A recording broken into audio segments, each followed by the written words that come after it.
Okay. Hello, everyone. Let's feel free to send in the insults early. Uh, there we go. Oh, hello. That's not There's very. pictures, says Noel Morden. There is. Yep, There are. Plural. there be And sound.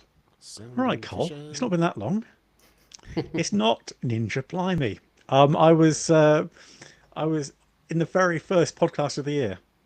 You Did didn't I do one? appear though. You were audio only. Did I not actually do another podcast from CES? Did I not appear in another podcast? Am I imagining that? I'm not sure actually. I don't make a record. Lee might know. He's the archivist. Hang Lino. on. Give me I two don't make a seconds. record of who's on when. Um, It was, I'll have to say, it was a ridiculously busy January for me, so I wouldn't be too surprised. must be nice just to duck out of podcasts when you're busy. Oh, oh. Oh, there we go. Actually, I think I was attending briefings, so, Yes, just got the text message from Barclays saying our mortgage is going down again. Oh, is it? That's nice. Yeah, we were waiting for this because their rates. We're still in the very. So it's even more boring than the story of how I came to be in the library today. Was this on the agenda? I didn't see it on the. No, this is Yeah, no, this is good point, pre Olivia. Good point. this is pre-discussion. Tim, you have done two this year. You did the CES special, then you did the week after on the 16th with Barry and Darian and Roche. Oh, there you go. Oh Thank yes, you. I do remember that one. Yes. It's a classic 725. It Absolutely. is a classic. Absolutely.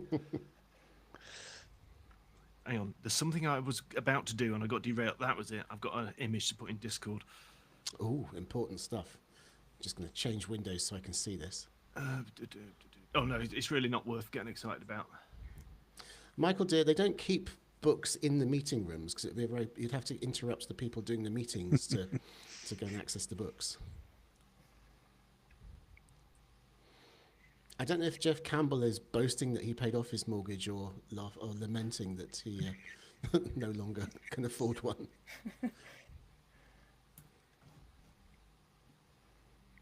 Right. Bit of both. I still like a library, as people know. It's nothing like a library. You're barred for most of them, though, aren't you? There's no answer to that. Yeah.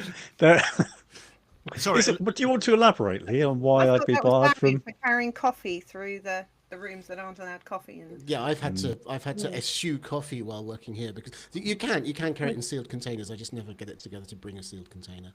There is a very infamous episode of the podcast, Olivia, where Tim was broadcasting live from the British Library and was to cut a very long story short, was basically chased out of every room that he ever went into, and we kept losing him and disappearing, and it was quite comedic because we didn't know where he was, and he kept turning up and popping up again, and with his professionalism, just talking like there was nothing happening, but he's absolutely he had everything stuffed under each arm. I don't know how you did it, Tim. Yeah.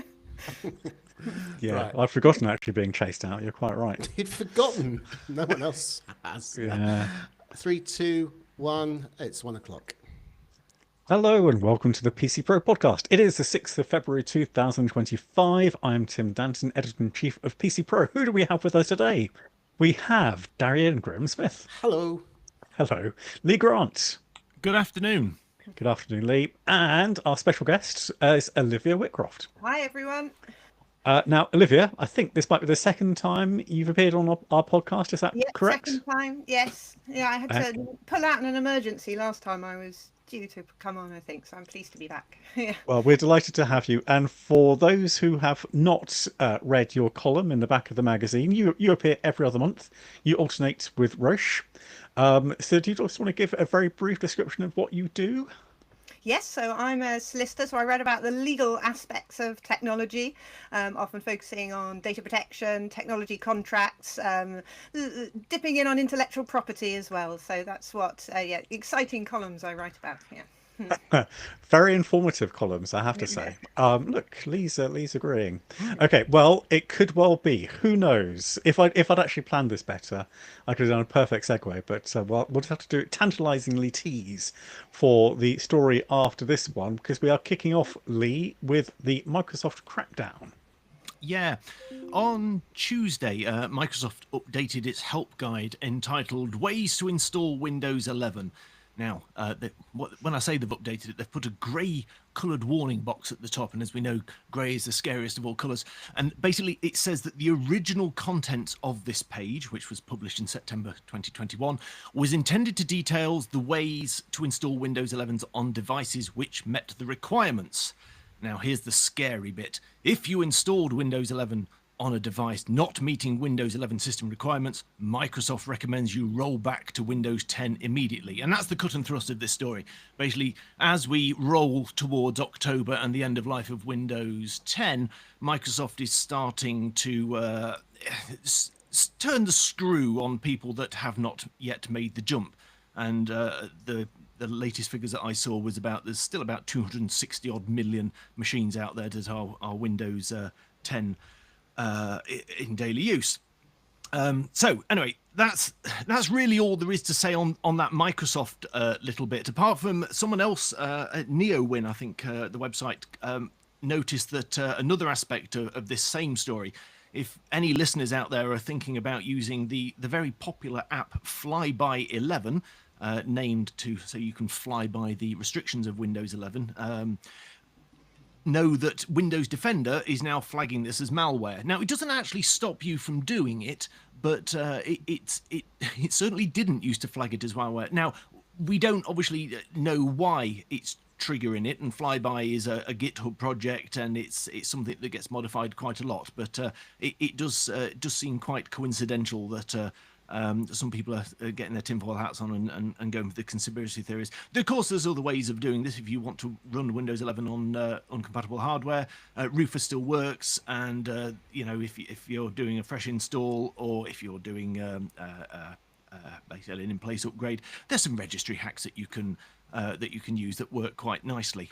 Now, obviously, because this is podcast day, I played this morning. I put a Windows 10 machine through an unauthorized upgrade path about 2 hours ago, and the process completed without a glitch.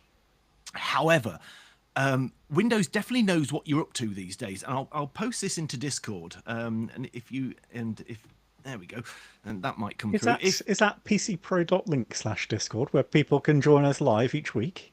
It probably is, Tim, unless I've put it to one of my other Discord channels accidentally, in which case the poor people in Hamster Monthly don't know what's going on. So yeah, but it is. There you go. This is what I've put into Discord is the error message which you now see, and I got that this morning. And for those of you that can't see the Discord stream or not watching us on YouTube, I'll tell you what's going on. So this is just before you put all the registry hacks to basically run Windows 11 on unsupported hardware. Microsoft now puts up a pop-up box, and it gets slightly more desperate as we go along. It says, this PC doesn't meet the minimum system requirements for running Windows 11. These requirements help ensure a more reliable and higher quality experience. And that's all fair enough, But then the scaremongering begins. Installing Windows 11 on this PC is not recommended and may result in compatibility issues. And at this point, I'm thinking, what, more compatibility issues than normal? Anyway, there's a bit more. And if you proceed with installing Windows 11, your PC will no longer be supported and won't be entitled to receive upgrades. And if that doesn't get your knees trembling enough, the final bit is damages to your PC due to a lack of compatibility aren't covered under the manufacturer warranty. And I think that one's probably up there with, things like if you go swimming after eating, you'll drown, or sitting too close to the TV makes your eyes falls out. I'd love to know what Microsoft means by damage, because I haven't ever heard of a laptop explode due to a Windows installation. I've had some do it during a Windows installation, but not because of it. But if you click the accept button, it all goes through quite merrily. Mr. Smith. Thanks. There was that. That wrong vote on two counts. Yeah, that's Dr. Dr. Graham Smith to you. It is. And I've done that once before, and I feel really bad about it. Not to worry. I worked out eventually who you're referring to. No, I was just going to say that although it does sound outlandish, the reference to damages, and there's no real chance of this ever happening because of you're running, an unauthorized version of Windows. There have been cases of hardware being damaged by drivers quite recently, although it's a little bit of a stretch. Those Intel processors, which were when the software made them clock up up to high speeds for long periods of time, they effectively, I think, overheated. So I just wanted to not really stick up for Microsoft there, just kind of more maybe show off that I Oh, thought come about on. It's absolute scaremongering, Darian. It You is. can't, It is. there's no other word for it. No, it's absolutely true. But I do think there's, I mean, it's clear that Microsoft is going way over the top to try to, as you say, scare people. But also, I'm a little bit kind of perplexed by. So the first thing you said was, if I heard it correctly, it would warn you that if you are running Windows 11 on unauthorized hardware, you should roll back to Windows 10. Is that right? So that is what it said, yes. Yeah, they're actually telling people now is the time to be getting onto the Windows 10 train, or at least to be getting back onto it. I don't know. I presume there isn't a section saying what is our end game here, because I mean, are they just saying you can run this for the next however many months and then you will be cut off and you have to buy a whole new computer? I mean, eventually, as we get near to October, that is essentially the only message Microsoft has is, you're going to have to throw a working machine in a skip and buy a new one. And, I've been banging on for months about the environmental issues that the PR office is going to have to do to get around that one. But essentially, Darren, that's the message. Was there not some talk of consumers being able to pay for extended support for Windows 10 for a limited time? They're not pushing that, are they? Because it would make perfect sense to me if their whole kind of strategy was, I'm not saying I'd approve of it, but I'd understand if it were to say, you're running Windows 11, you shouldn't be. Instead, run Windows 10 and pay us lots of lovely money. I have seen lots of Windows 10 machines of late with the standard Windows 10 is coming to an end, upgrade to Windows 11 now. I have not seen one option at all for any user to be offered, here's, pay us 30 quid and you can have another year. That offer, if it ever did launch, as a Microsoft partner, I was never told that it launched, and I have no idea how to access it. Curious. I've got a, yeah, sorry. No, I was just going to ask for your view. Yeah, I've got a Windows 10 laptop and it's been popping up for a while now that I need to do something else. And I am one of the people who said my hardware wasn't compatible with Windows 11, so I couldn't upgrade. But being a rule follower, I haven't tried to go and do it another way. But it's interesting you say that they did used to just allow it and let people do it. I'm wondering if they're saying, oh, if we keep on doing that, we're acquiescing in a way to people keeping on running Windows 11, so we can't claim we can't provide the support and we can't do the upgrades because we're saying you can do it. So I'm wondering if that's a reason they've now said, no, we really want you to get Windows 11 on compatible systems, so we're not going to allow it anymore. I feel like Microsoft has a lot of history of sort of making mealy-mouthed, unclear, vague warnings, but actually, when the chips are down, being somewhat lax about what people are actually using Windows for. I'm thinking about licensing, for example. They will say you mustn't do this, you can't do this, but actually they tend to err on the side of making it possible, if not officially approved. That's my perception anyway. You guys might feel differently. It'll be interesting to see how they turn the screw as we go on. At the moment in the shop, I'm running Windows 11 on unsupported hardware, basically just to see what happens. And it's a machine that's in daily use. And at the moment, as of this morning, everything is running absolutely fine. All the features are there, all the updates are happening. What will happen nearer the time will be interesting. However, for many listeners, the opportunity not to receive Windows updates is probably quite appealing. Yeah, but there's going to be a nag screen. It's not going to be a pleasant experience for using Windows 10 post-October. Do you remember Windows XP? And it's just it was years and years of warnings and complaints getting in your way. One of the things I used to do a lot of was when Windows 7 was trying to upgrade to Windows 10 and people didn't want it. And there was quite a big market in software to stop the upgrade. So, it's been done before. Yes. No, all this, we're just repeating history. I don't know what. We should have just done a podcast, replayed it from 10 years ago, because it's pretty exactly the same issues. Just from a legal point of view, Olivia, I know this isn't your area of absolute expertise, but do you think that Microsoft is on very solid ground here? Is it correct to be doing what it's doing? Well, it's written the terms that it wants for its terms of its licensing for using Windows 10, Windows 11, and if it's saying, well, you should be using it with this hardware, otherwise we can't guarantee support, then it can do that and not provide support on other hardware. So, as I was saying before, I think if it was allowing it before, or either positive steps to allow it or just ignoring it before, then it could be saying, well, it's saying you can do it even if it doesn't in its terms say you can do it. So maybe it's trying to stop that because it really wants to say it is not in accordance with our support terms, our upgrade terms, our license terms to do it this way. Maybe that's why they're trying to put their foot down now and say you must move over to Windows 11 by October. Yeah. Well, all I will say to everyone is that in not the issue that just landed with subscribers and goes on sale today, but the one next month, there will be a group test of kind of Windows 10 alternatives, otherwise known as Linux. So we've got 8 distros on test, which we think not all of them are kind of necessarily deemed to be natural upgrades from Windows 10, but they're all good choices. And it is a surprisingly, again, why are we surprised? It's been like this forever. It's a very good OS, very mature. Okay, I know I'm in dangerous territory calling it an OS, but you understand what I mean. It is a mature way to run a computer these days. So take a look for that. You would still have several months before you actually have to upgrade, be forced to by Microsoft. Okay, let us move on to the next item, which is with you, Olivia. And it's all about Adobe AI contracts. Well, what would it make of the Microsoft contract, I wonder? Tell us what it's up to. Absolutely, we should put it on there to test it. So yes, this is earlier this week. Adobe introduced some new features for its existing AI assistant, which has been around for about a year. Some contract intelligence features, which sound quite exciting.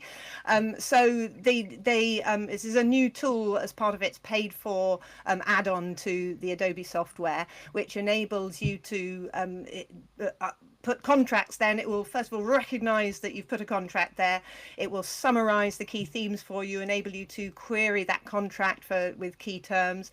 So obviously for PDF documents. Some other interesting things that it enables you to do. So it allows you to put multiple versions up there, so up to 10, and compare them so you can see what's changed. If you've been sent one year and then the next year they've updated terms, it enables you to look at the changes and will summarize them for you. It also can do signatures, e-signatures. So it seems it doesn't seem to be like a completely new concept, but it is, as I say, an add-on to its existing AI assistant, which has new features specifically tailored for contracts. It seems quite useful because it doesn't just summarize what it is, it will actually give you citations as to where you need to go for, so you can then go and look at the terms as well, which seems useful as well. It's not a new concept, and there are other software providers that do contract management software that include these type of features, but it does seem it might be more easy to use and perhaps lower cost if for a consumer, for a small business to use, and not having to subscribe to a lot of software. Darian has his hand up. Hi, yes. Darian. Well, hello. Because I wanted to get in early because I know 100% for certain you will already have thought of this, so I wanted to have a chance to ask it. Does Adobe offer any sort of indemnity against the consequences when its AI software makes a mistake and you rely on its summary to sign a contract? Yeah, so its terms does say it's no substitute for professional advice. So I'm pleased to say, hopefully, I'm not out of a job for this new software.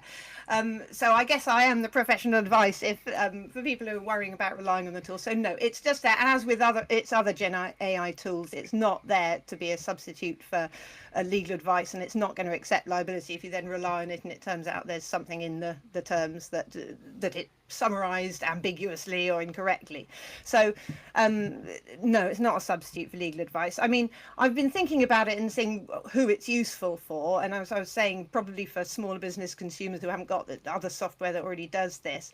I mean, it's the cost. It's £4.98 per month for the whole of AI Assistant, which includes this contract. How does that compare to a professional legal advisor? It's a good question. So I'm not sure, but the tools, the bigger contract management tools, do a whole lot more. They'll for contracts and help you manage the entire contract life cycle, not just analyze a single document or up to 10 documents. So I envisage they'd be much more expensive than that. I mean, one worrying thing for me as a lawyer is that you shouldn't need a tool like this. If the contract's drafted in a good way, it should be clear from looking at the contract what the key terms are. So how much you have to pay each month, what your rights of termination are, what the duration is.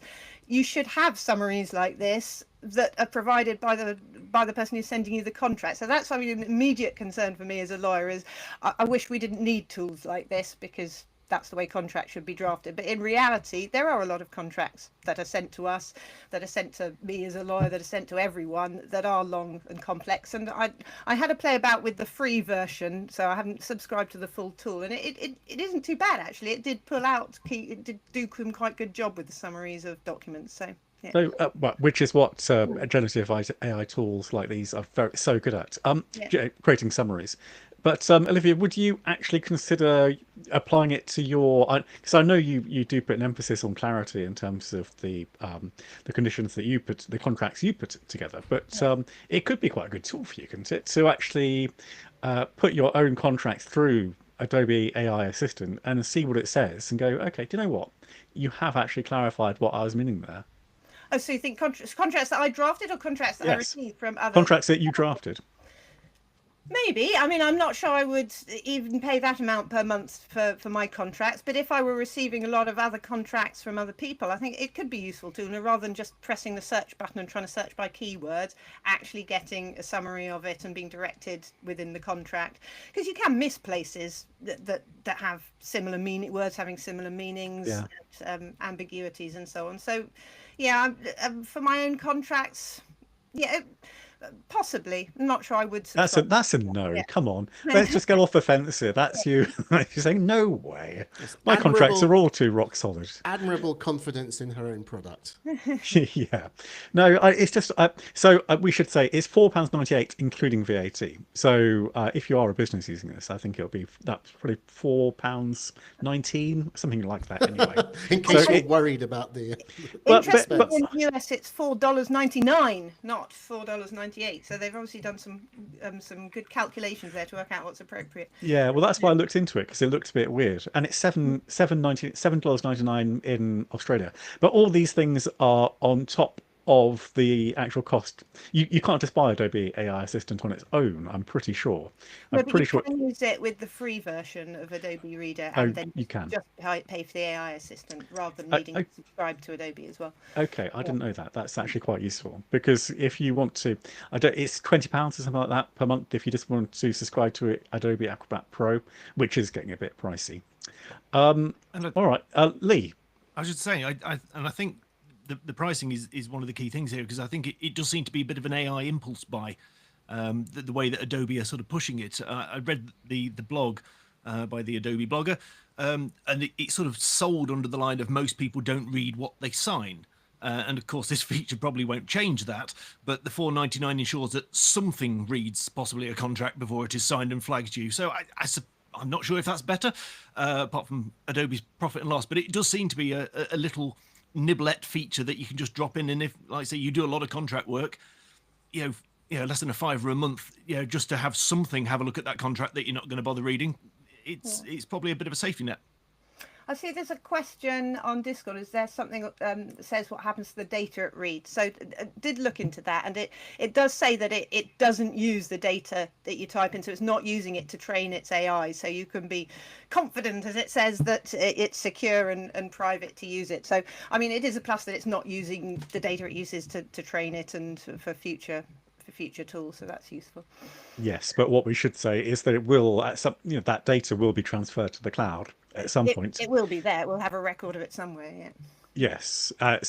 Whereas a lot of these companies are pushing local AI, as in the building NPUs directly into your laptop, with the hope that, with the promise that makes it more secure. So do you think even if it's the desktop version, it will still upload the data that you've input to the cloud? Yeah. Okay. Oh yeah. Certainly for now. We've experienced this a lot. There's all sorts of stuff that you'll buy a new laptop and it will say, oh, it's got all these great new AI features. And it turns out that those AI features would mostly run on, a Raspberry Pi, because it's all off board. And then how about the retention of it as well, though? So it could be uploaded there. Does it keep it? Well, you're the lawyer. Probably. Yeah. Say no, it shouldn't be keeping it if it needs to have a transient copy of it. Yeah, but it shouldn't be keeping it. But I'm sure they've written, as you're saying about Microsoft, whatever terms and conditions they want.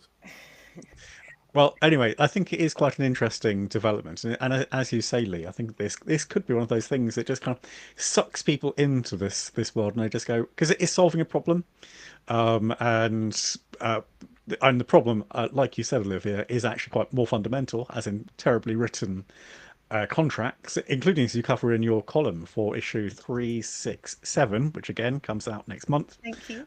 where you talk about the well, you mentioned that many contracts still use even oldie English almost sounding Yeah. phraseology just to cover themselves. Particularly American ones, yeah. You know, I think I might have mentioned it on every single podcast for the last 4 months, but I recently moved house, and in the process of that, we received an enormous bundle of documents. One of which was some kind of I forget the precise term, but it was basically a document concerning the ownership and the usage of the land that our house is built on, which was several hundred years old, and it was written in very, very dense handwriting using all sorts of phrases which I'd never heard of before.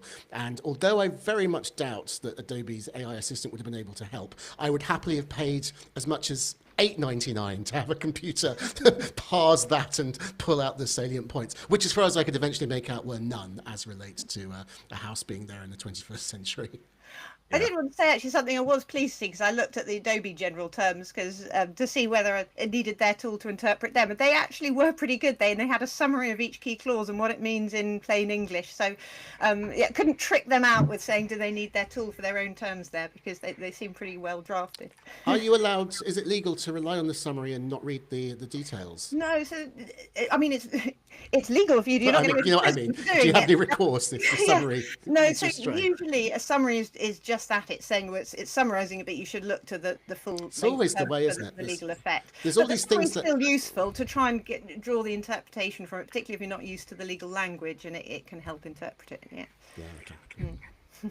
All right, Darian, let us move on to your piece of news, which concerns a rather large company. It does. It's Intel. So as we all know, Pat Gelsinger was forced out on his ear a couple of months ago, which I Hey, still no, think- we don't know that. We don't know that. All we know is that he chose to retire very, very suddenly. We don't know who is forced out. That's absolute. What can I say? Speculation. Speculation. Yes. Yeah. As we all speculate, Pat Gelsinger, in I think year 3 of his 5-year plan, suddenly announced with no notice whatsoever his intention to retire in the middle of a corporate restructuring, to be replaced by, obviously, the natural successor, 2 people. Co-CEOs Michelle Johnson Holthouse and co-CEO David Zinsner. Now, I honestly thought that those co-CEOs would last for about a week until they anointed someone properly. But I guess the reason why the reason why there's 2 people doing the job is because it was such a sudden ousting. I'm sorry, I'm going to stick with that conspiracy theory. And there wasn't actually anybody lined up or in the right position to take over properly. Anyway, point being, so these 2 co-CEOs have been in charge for a little while now, and they've had an opportunity to make a few decisions and maybe guide the business. Now, the first thing to say is that this all comes from the news I'm about to tell you, comes from Intel's latest earning call, which was last week on the 30th of January. One of the, I mean, we'll never know what happened behind the scenes, but one of the perhaps potential reasons why Pat Gelsinger was allowed to submit his resignation was that last quarter Intel reported losses of $16.6 billion, which was one of the largest quarterly losses of any company of all time. However, this quarter, they're still making a loss, but they've only lost 126 million. Tim's the mathematician, but I, according to my own back of an envelope calculation, that's a lot less. It really looks like a company turning around. It looks like Mr. Gelsinger's work was starting to bear fruit just before his well-considered decision to stand back. So some good news from Intel, but yes, Michelle Johnson Holthouse, the co-CEO, was hosting the call, and while sounding generally positive and optimistic about Intel's future, she did admit that in one field they're not doing so well. That's a little barely relevant field called AI. Their Gaudi 3 processor, their latest AI-capable GPU, has not been a big hit. She said, we're not participating in the cloud-based AI data center market in any meaningful way, which is quite an admission. So what they've decided to do is cancel their next AI chip. What, you might say? So this was Falcon Shores, for those of you who There's probably about 0.1% of you who are following Intel unreleased hardware code names. But Falcon Shores was supposed to be, this was announced by Pat Gelsinger last year, supposed to be Intel's big shot for getting a foothold in the AI data center market. But according to Holt House, it wasn't proceeding, it wasn't hitting the milestones they wanted, it wasn't coming along the way they'd hoped. This reminds me of Pat Gelsinger's previous pet project, Larrabee, but that's another story. And so they decided to ditch Falcon Shores and fast forward to its successor, which is going to be called Jaguar Shores. So rather than put any more effort or time or investment into Falcon Shores, they're going to skip that whole generation and try and get Jaguar Shores out sooner. However, this does mean so Falcon Shores, it wasn't expected until the end of the year. Jaguar Shores, we may assume, given Intel's kind of historic cadence, maybe would have been a year after that. So it looks like what they're basically saying is Gaudi 3 is no good, and it's going to be on the market for 3 years until Jaguar Shores comes along. Maybe it's all going to be right. They probably have a bit more insight into the situation than I do. But the long and the short of it is AI seems to be where an enormous amount of growth and budget is going. And Intel, although it's doing better, I think it's going to be out of that game for a dangerously long time in the immediate future. So perhaps quite a major setback. It's an odd report, though, isn't it? Well, it's got good and bad points, let's say. I mean, it makes you wonder that the only thing that they've done practically, Intel, is fire thousands of people. You know, I read it, and looking at those, as you said, those declarations of faith in this, you know, the 18As and the EUV lithographies, and there's really doesn't seem to be that much different being put on the table from what Mr. Gelsinger was saying before he went on fishing trips. So, and the AI thing, you know, given what we learnt last week about DeepSeek and that it runs very nicely on an Etch-a-Sketch and stuff like that, you know, history may recall that perhaps Intel was quite fortunate not to sort of blow billions on that sort of space.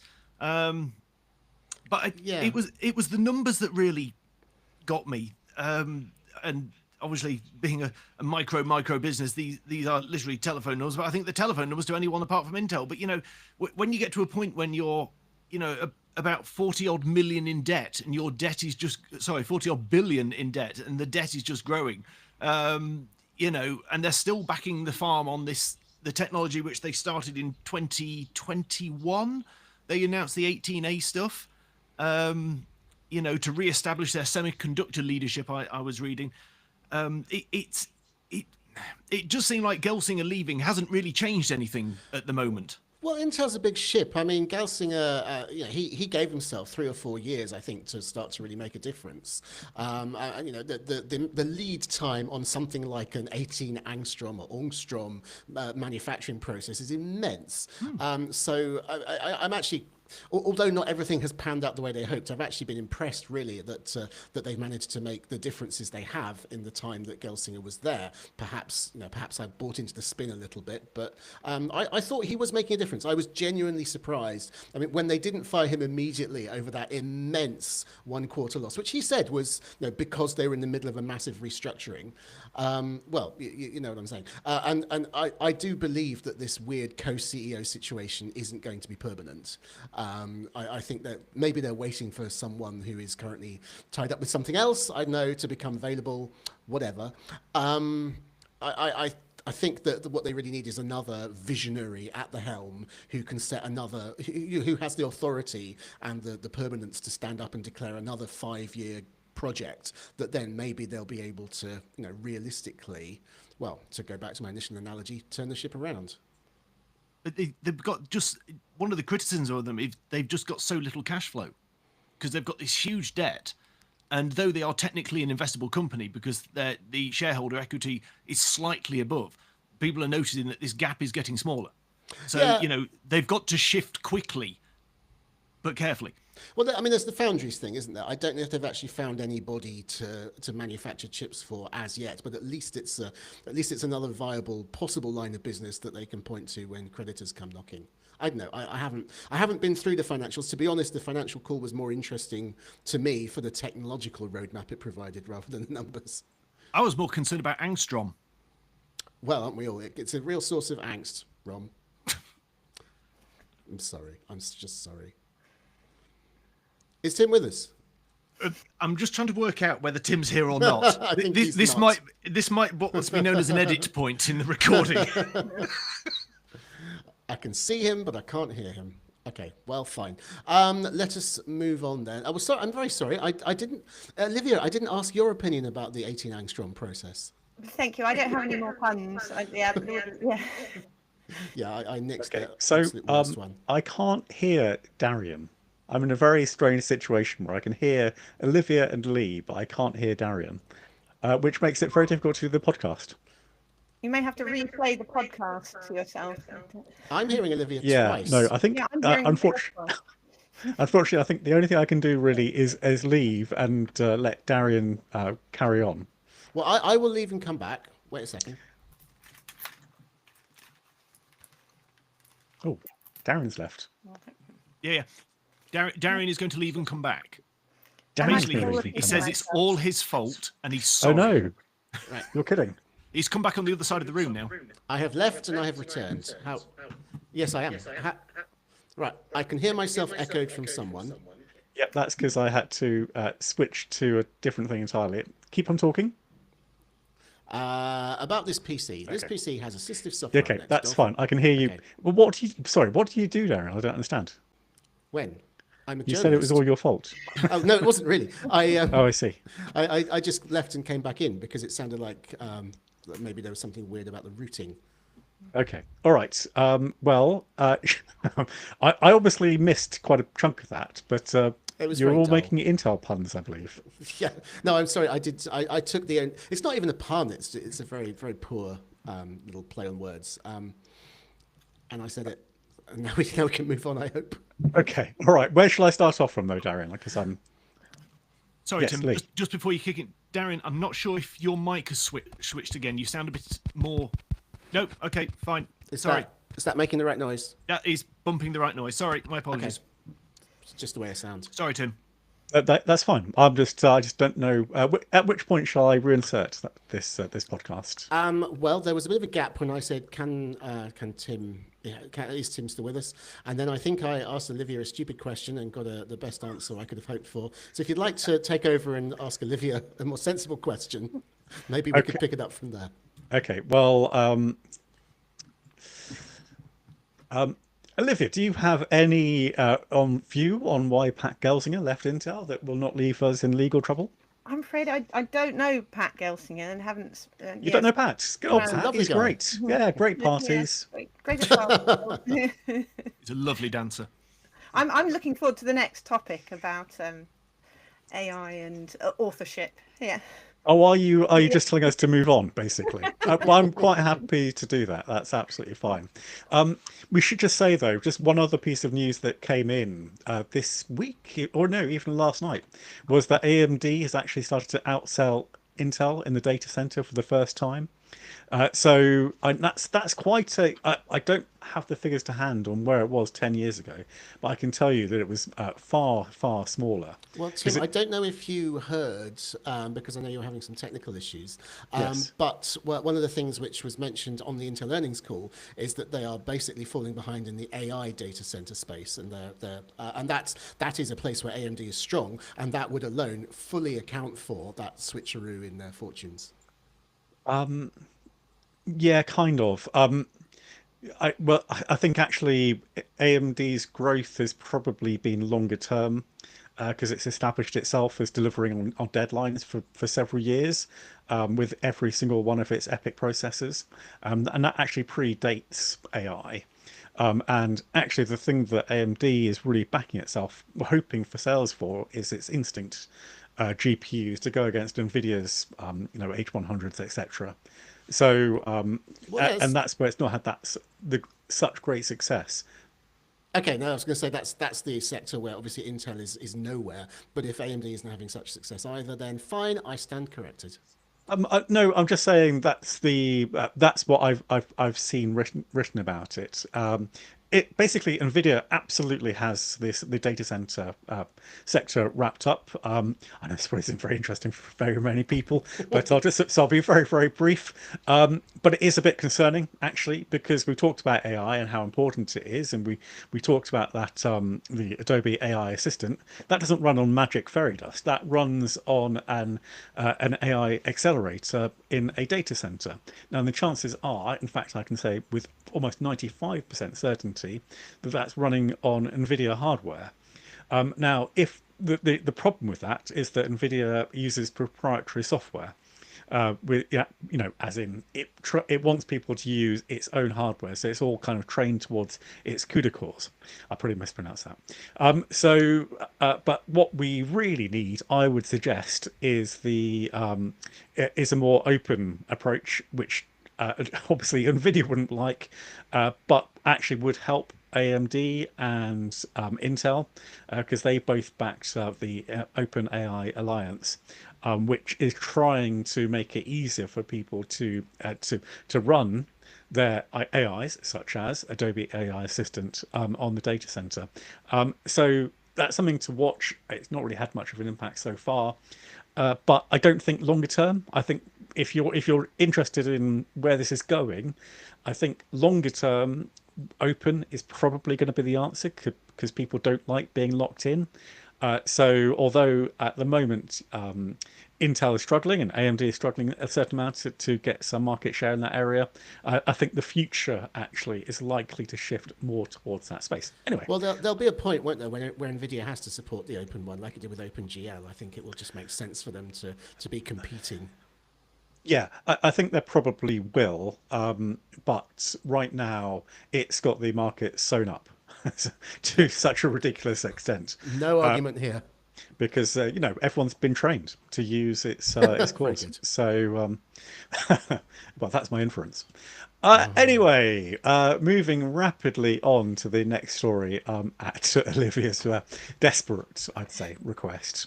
This is the news that basically there's an alliance in America of authors who are saying that you can't actually, well, you should have a right as a buyer to see whether or not the book that you're buying is written by AI or not. So this guild, the Authors Guild, is a one of the largest associations of writers in America, and it actually launched this project a little while ago. But now we're actually seeing the certification start to happen. So particularly if you live in the US and you are buying a book, you should now start to see this certification appearing on books saying human authored.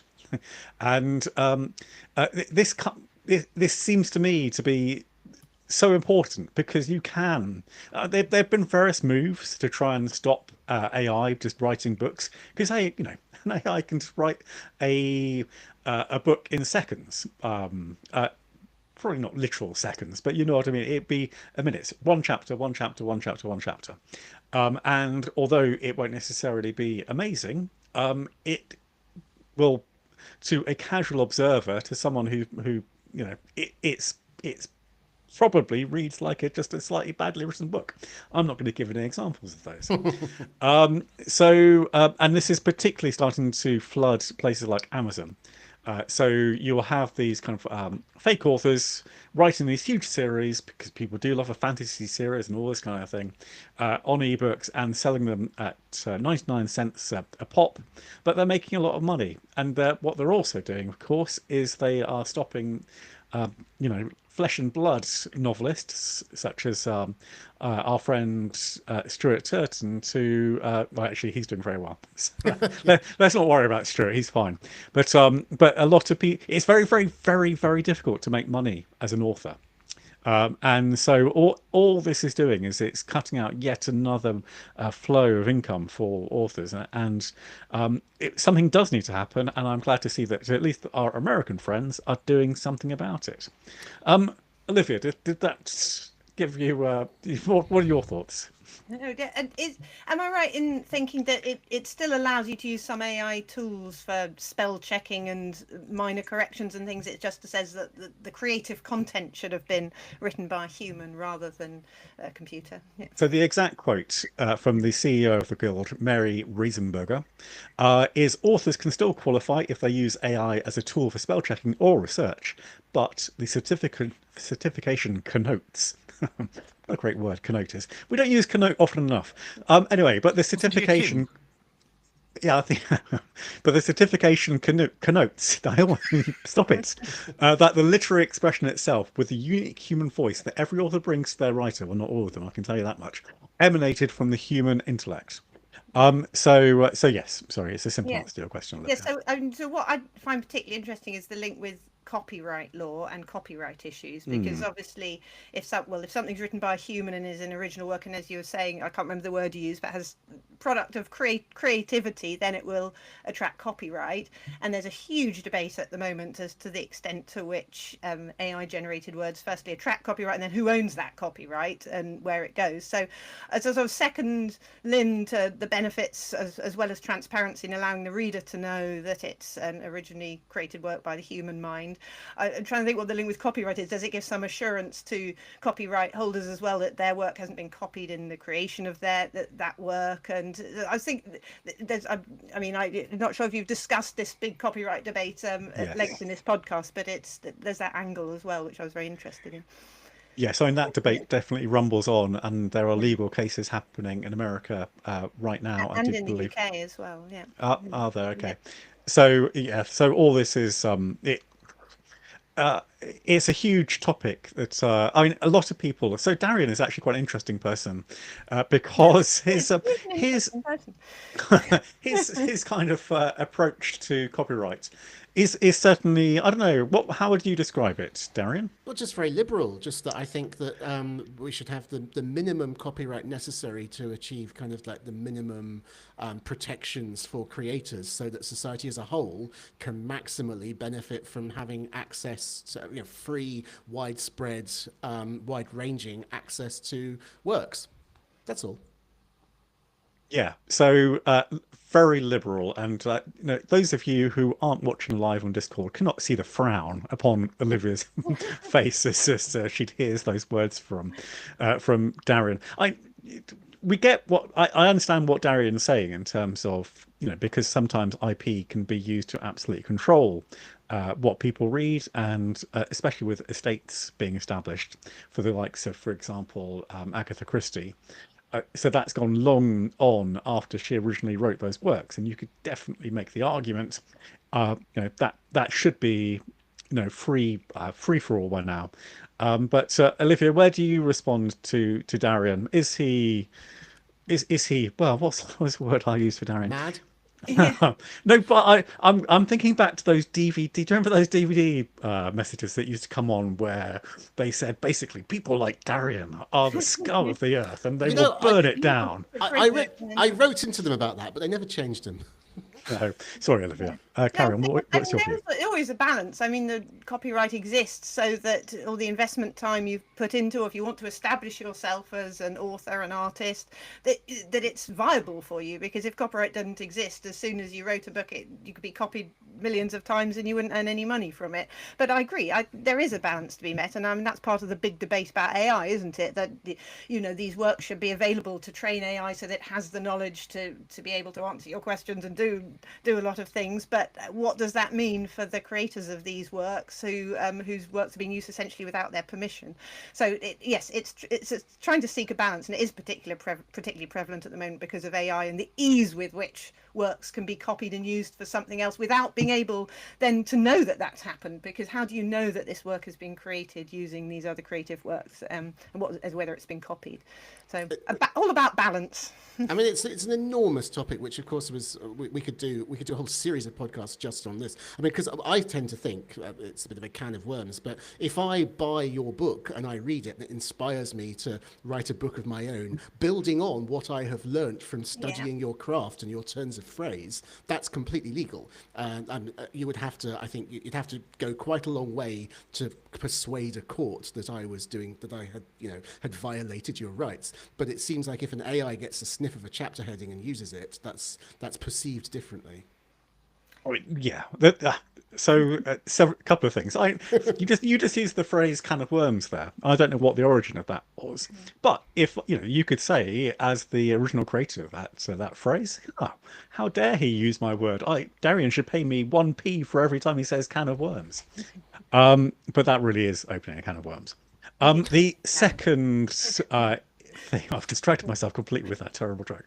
The second thing to say as I try and bring myself back on track, I'll come back to it at some future podcast because I've completely forgotten what that might be. Keep them hanging.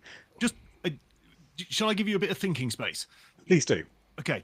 I mean, I think this is, if we take fiction, I think this is interesting, aside from the copyright issues that you've just been talking about, because I'm not actually sure what changes, because stating authored by human is equally as ambiguous, because even with traditional literature, the name on the cover often doesn't have any relationship to the auteur. I mean, if you've got kids or grandkids, they probably, like my kids have probably read things like The Babysitter's Club or Sweet Valley High and stuff like that, and the author that's on the cover does not exist. It's a team of ghostwriters and contributors in the same way that, the Nancy Drew books and the Hardy Boys books were from decades ago. And, is that any different to having a machine write it? Oh, yes.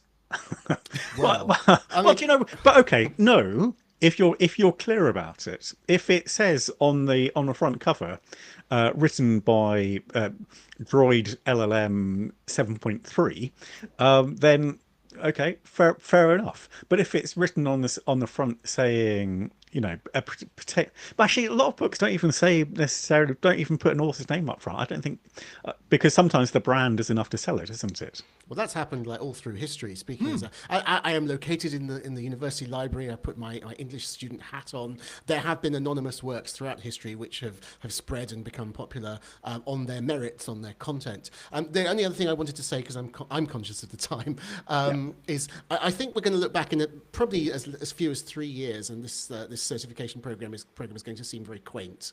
It's going to seem like just a momentary kind of bit of hysteria. But also, I think in not many more years, maybe 10, the idea that the book was entirely written by a human will probably count against it. Ooh, there's a controversial theory. The only thing I was going to say, which, because I know people are sitting out there wondering what on earth it was, is that sometimes AI absolutely, it's not just a matter of it taking a composite work, it actually lifts the sentence directly from the origin and kind of passes itself off as its own. And I think that's where, a lot of people, and the problem is that people don't know that. And so then you'll get people using AI thinking, okay, well, it's unique, it's not copied, but actually, know what, that absolutely is straight lifted from another site that has copyright over it. Darian, have you ever heard of a band called Oasis? I have wow, heard of tumbleweed. Oasis, yes. No, I thought my point was quite clear, but never mind. Are you saying they copied their style of another band? I am saying that. And in fact, I'd go further. It's often not intentional. It's often like a human will copy things exactly as an AI does without realizing they're doing so. Yes, but not quite to the same extent, I'd argue, as using precisely the same 20 words. Just to go back to what Tim just said about lifting things, where this is becoming a bit of a problem is something I've only been involved in for a couple of years, which is sort of scientific journals and reading those. And there's a vast increase in what's being termed as quite openly AI-generated junk science. And back in September, Harvard University, or part of your Harvard University, looked into GPT fabricated papers which were appearing on Google Scholar, which is a repository for all sorts of stuff.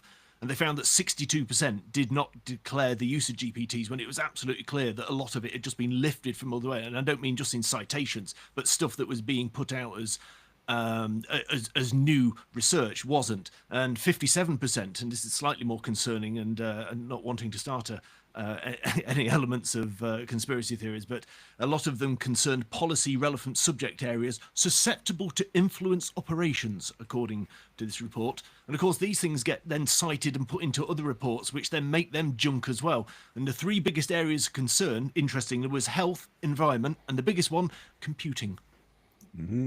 Okay, all right, thank you. All right, let's move on to the nibs, and we're going to kick off with you, Lee. Yeah, a GitHubber and YouTuber with the handle of Nyan Satan, lovely person, had no idea, has released a YouTube video of an Apple connector running Doom, which will please a lot of the people in the Discord channel. Now, this is an Apple Lightning to HDMI dongle, which, like many Lightning to whatever adapters, contains a very low-powered SoC. Now, the person that does it, and if you have a look at their content, this is obviously what floats their boat, and they are very, very talented at this sort of thing. But they say basically the dongle's firmware is a super stripped down version of iOS. And the attached MacBook pushes the firmware into the SoC because it's got no storage. And the code execution is achieved by basically a real world iOS boot ROM exploit called Checkmate. And from there, Doom is loaded and probably played better than the 386 DX40 that I played it on in the 90s. Okay, thank you. Who has a second nib? It's you, Darian. It is. This is sad news for those of us who liked the idea of John Honeyball's Vision Pro, also known by some as the Apple Vision Pro. The AR glasses, which are apparently amazingly powerful and immersive, but cost $3,500 and don't have that many applications. Apple's been working for a while on a version which tethers to your Mac and turns it into an immersive, arbitrarily large work screen for Excel or whatever, which I think is a great idea. Actually, I think that's the proper usage for it. You don't need to have a big heavy battery to carry around with you, etc., etc. Anyway, I think they got wind of the fact I liked it because they've scrapped it. That project has been underway for some time, but not only now has I think the Vision Pro has been discontinued. Is that right? But the unreleased tethered successor has also not met expectations apparently. So at the moment, unless I'm missing something, I think Apple is completely out of the AR game for the time being. Hang a second. Are you saying that without me noticing, Apple's canned the Vision Pro? Because I'm pretty sure I'd have noticed that. I heard they'd stopped selling it. Or stopped I producing it, perhaps? I don't think that they anything like that has happened. I can still see it for sale. No, I don't think. You may be thinking there was a lower priced version that possibly has been killed down, but no. Okay, moving swiftly on. I don't think that's quite true. All right, third nib, AI generated nibs. Yeah, go on, Darren. You've got something to say. Apple has stopped producing and is selling off inventory of the Vision Pro, reportedly. Okay, but that could just be simply a matter of moving on to the next version. All right, but nothing's been announced. It's just like that they've powered down, detooled the factories, or at least stop this particular production line. I wasn't entirely wrong. That's the key point I want everyone to take away from this exchange. Yes. Okay. Well, it's a shame John's not actually here. I can see that he's typing away, but furiously. Yeah. I think that's merely meaning, as Skyloop has said, that a new version of Vision Pro will be based on something new. He mentioned the M5, so we'll see. But I can't see Apple moving away from that project. Who knows? Maybe I'm wrong. Anyway, Olivia, the next nib, please. Yes, well, this is a marvellous story about a Swiss tax authority in Basel. It sent out a printed flyer, so a paper flyer, to over 100,000 taxpayers about their online tax return and how to submit it, instructing them to go to a particular website using quite strong language. Rufen Sie immer zuerst, so always go first to this website. They're not allowed to do anything else. And the address they were sending them to was www.esteuern.bs, Steuern meaning taxes, and BS intending to refer to Baselstadt, so the town of Basel.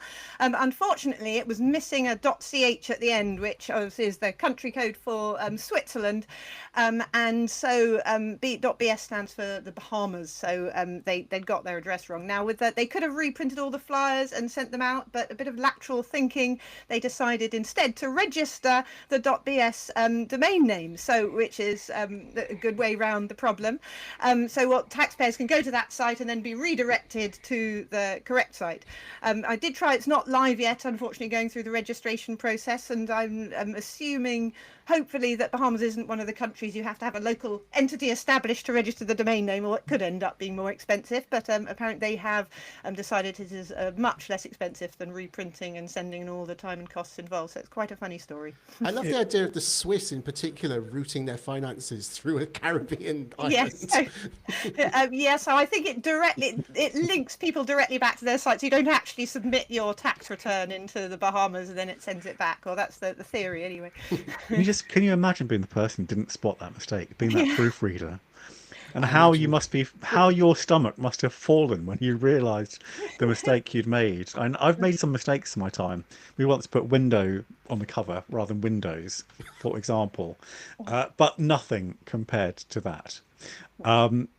Anyway, okay. Talking of covers, I'm just looking at the new issue of PC Pro that's on sale today. And you'll be able to recognise it because it's got a huge headline saying 2025's hottest laptops. Where we focused on all the new laptops that were announced at CES 2025. And it's worth reading merely to find out what those are. But we've also got another 44 products from CES. I say with slight exasperation because I had to do, together with Barry, write up an awful lot of these. So I'm getting flashbacks to January and how I spent a lot of my days in this shed. On top of this, we've got a group test of security suites. So we've recommended free versions, but we've also covered the not Windows, incidentally, especially now that it's spotting installers as malware. But along with real full security suites, and we've actually got a free copy of Norton 360 Standard on the cover disc this month. So even if you don't like any of what you see in the group test, you can actually get a full version of Norton 360 Standard for a year with every issue of PC Pro. And on top of that, we've got, this wasn't you, was it? It was Nick who wrote this. I don't know, what is it? How to turn off all tech distractions. Ah, yes, focus sessions. Yeah, so how to master those on your PC, your Mac, and indeed your mobile devices. Okay, what is the hot hardware that I know you're desperate to talk about, Darian? Yes, well, the fact that I'm talking about it means that everybody already knows exactly what it's going to be. I'm worse than Barry on this one. He does keyboards and I do routers. And true to form, I've got a router for you here today. Not literally here, I didn't cart it up to the library, 3rd floor, south wing, but I can describe it for you. It's a black obelisk that looks exactly like the Netgear Nighthawk RS300 because it is the Netgear Nighthawk RS200.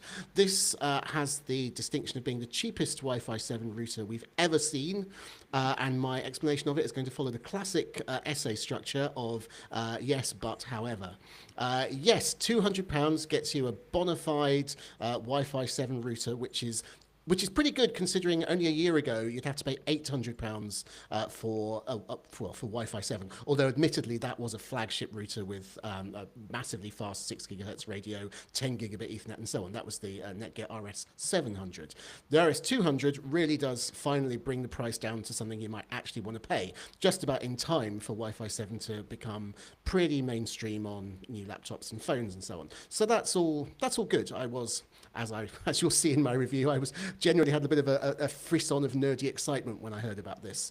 Now comes the but. The way they've achieved this is by slashing the hardware spec. Basically, this is a Wi-Fi 7. Wi-Fi 7, I've talked to death about this. One of the big features is MLO, so you can transmit on the 2.4 gigahertz, 5 gigahertz, and 6 gigahertz radios all at once for a massive theoretical amount of bandwidth. The RS200 doesn't have 6 gigahertz. It's a dual band router.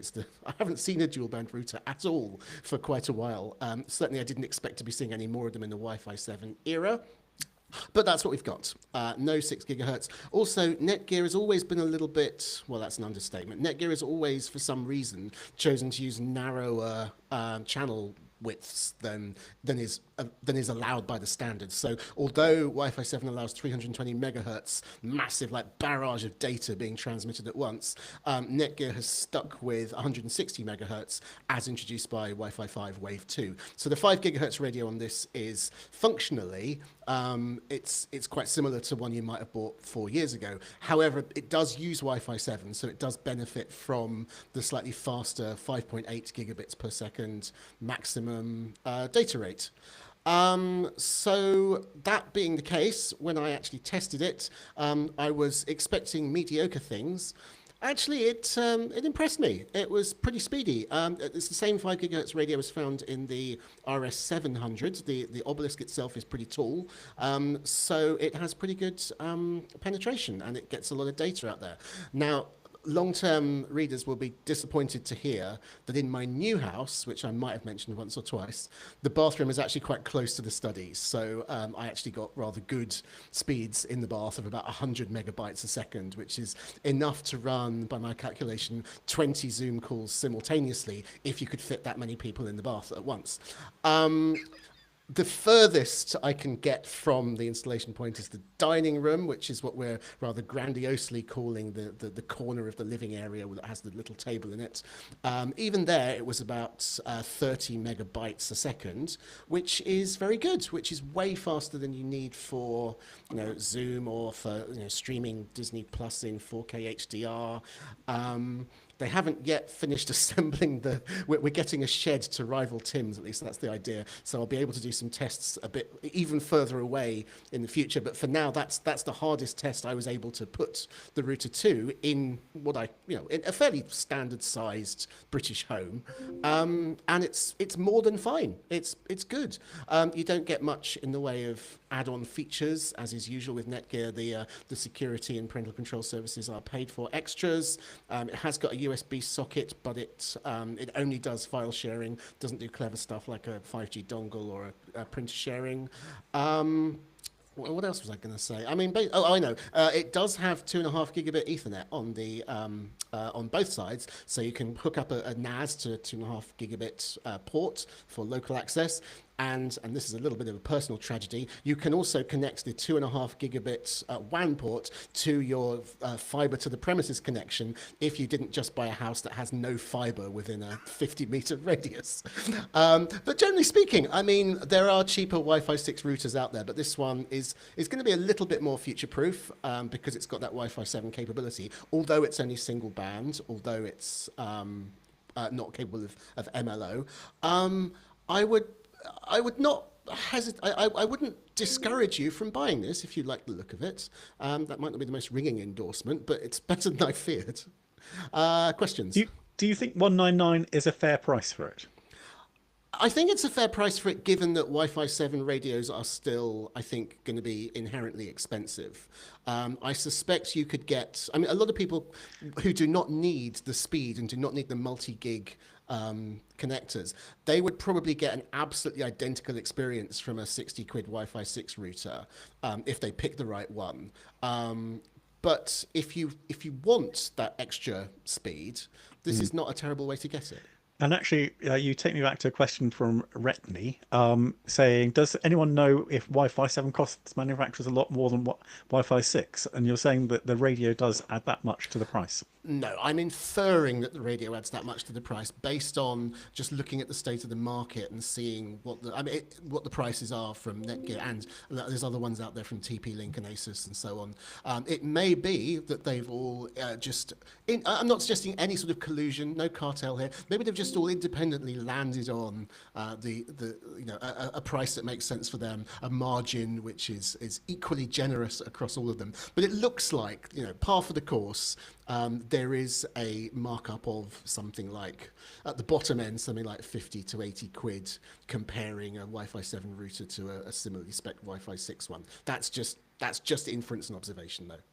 Yep. And Paul Riley says Wi-Fi 6 is dual band, Wi-Fi 7 is tri-band. But what you're saying is that, just to emphasize, is that this particular one is just dual band. It is just dual band. And I did look into this. I don't know if you're supposed to be able to get the Wi-Fi 7 certified logo if you're not tri-band, but I also dug out some other Wi-Fi 7 routers, and none of them have got the Wi-Fi 7 certified logo on. So I think that might be an academic point. It does use, as I say, it does use Wi-Fi 7 protocols on the 5 gigahertz band. You do get the maximum 5.8 gigabits per second connection speed. So to that extent, it is legit Wi-Fi 7. Obviously, it can never be updated to use MLO. Okay, all right. I think we should be casting a vote whether this is hot or not on the Discord channel. I don't know if anyone would like to take those honors. I'm looking at Lee, but Lee doesn't know that I'm looking at him. Do you know how to do set up the poll? Oh, I'm sure I can work something out. Okay, this will all work fantastically. Whilst you're doing that, Olivia, is this product hot or is it not? Yeah, well, I'm going to go for hot actually. So I live in a house with a very complex network setup, courtesy of my husband, who has set up the most amazing range of equipment around our house, and we're always on the lookout for faster things that can stretch great distances because we work on different floors and we have the children downstairs as well. So, based on what Darian has said, that it's cost effective, has a reasonable speed and can stretch further distances, I'm going to go for hot. Okay, and we should say this is the Netgear RS200 because I'm not sure we've said that quite often enough for it to register. All right, so that's one hot in the studio. Lee, are you hot or not? I have to say I'm a not. You have looked tremendously bored for the last 10 minutes. And that is so exactly this does not surprise me. It's how I feel about routers. Now, obviously, I'm a retailer, and if going back 15 years, I used to sell a lot of routers, going back to the old Netgear DG834s and stuff like that. I actually put a router out for recycling about 2 weeks ago that was still boxed brand new, but I haven't sold it because no one in the consumer space, or so few people in the consumer space now buy routers, because the ISP ones, not only are they good enough, but there's always been that get out clause that they don't support anything that they haven't supplied. So I've really sort of fell out of the knowledge of what a modern router is, but this one just sounds like 200 quid for something that ain't that great and might be one great. Why would you do it? Why could I put this on my shelf and with any conviction sell it to a customer? No. Absolutely not. So sorry, Darian. A valiant effort to try and flog it to me, but no. Okay, Lee, are you wearing a Inspiration Computers fleece? I always do. Do you? I've just never spotted it before. Yeah, this matching, matching fleece and leotard. Please no, don't stand up. Okay, can we buy these, or is this just for your use for you and Alison? No, it is purely for me and Alison. Just the one fleece, just for me and Alison. I think you can make good money here. Are we going to do a hot or not for his sweatshirt now? On the... I think it'll get more votes without giving away too much. I think it will get more votes than this particular router. Darian, the Netgear RS200, hot or not? Yeah, I've been back and forth on this. You'll have to buy the magazine. No, you won't have to buy the magazine. I'm about to tell you. You can buy the magazine next month to find out in more detail exactly what I'm about to say. It's definitely not for everyone. Most routers aren't for everyone. There's definitely strata in the in the wireless networking world. This isn't for people who just want something cheap and cheerful, and it isn't for people who want the fastest, latest, and best. But I actually do rather like it. I've got to say, it won me over by just being so simple. I kind of admire actually, the parsimony of cutting out the 6 gigahertz radio and being left with something which is still very, very usable and a lot cheaper.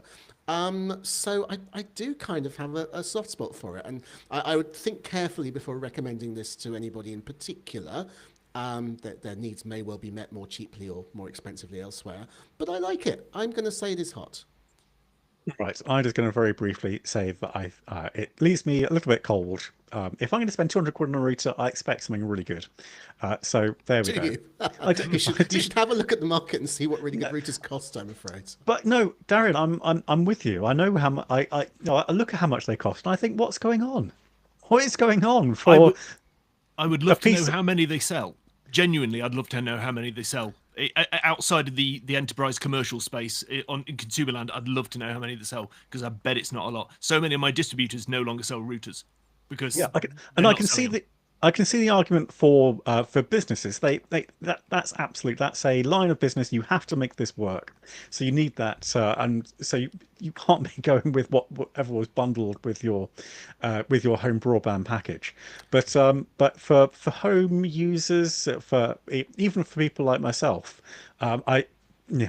Sorry, Darren, but you look like you're going to argue with me. Well, I was just going to say that, I mean, because the Netgear's Nighthawk and their Orbi range are entirely aimed at domestic customers. They're not No, well, a business lot of them are aimed devices. at gamers. Who need that absolute low latency but yes, I don't know. There's a certain amount of so I play tennis. You probably don't know this, but and you can play tennis very, very well with a £50 racket. You'll pay maybe slightly better for if you go for £100 racket, but actually, once you go above that point, if you are trying to tell me that unless you're a professional player, you're going to get that much better performance from a racket that costs £200, then I would say to you, I think you're fooling yourself. How much So is your I can. racket, Jim? Yeah, okay. So well, I'm playing with but Olivia, I could buy the latest racket, which costs 100. The latest version of my racket, which costs 175, 200. But my one is now 5 years old, and I know I would not get anything extra from paying, because I'm not good enough to get anything extra from the latest version. And I think that there are clear parallels with the network world. I think that might be a comparison I've never heard before. A router is like a tennis racket. Yeah, no. It's got a Yeah. net. It's got a net, hasn't it? Yeah, oh yes, there is It works there with is a net. yeah, no. I you can say that I do network when I play Yeah. tennis. That's true. Sadly, I do smash it far too often into the net. All right, clearly it's time to finish this podcast. Thank you very much. Getting on for 2:15. Thank you very much, everyone, for listening. The final vote, just quickly to say, was 86% not, 14% hot. So I think most people are with myself and Lee on this particular one. Until our next podcast in a week's time, bye. Bye. Bye. Sorry, just making notes. Right. Well, that was All fun. right. I think we got away with it. Thank you so much, Olivia, for coming and joining us, especially with just 1 day's notice. That's great. Well, thank you for having me. Yeah. So it's actually really good to have it's great to have Roche as well, but to have because she gives a different perspective, and then you come along with again a different perspective and expertise, and it's really useful. Otherwise, it's just me, Darian, Lee, Just Barry like tech nerds, talking basically. talking nonsense. Well, not Lee, obviously. So interesting. I've learned a lot in this podcast alone. So. And you'll Thank never you. use any of it. Some of it was true. Yeah, yeah. At least none of it was AI generated. All AI generated, yeah. Yeah. All right, I all better right. get back to my... Right. Yeah. Yes. Thanks, All everyone. right. Good Thanks, to see you guys. all. Thanks again. Bye. Bye for now. Au revoir. Bye.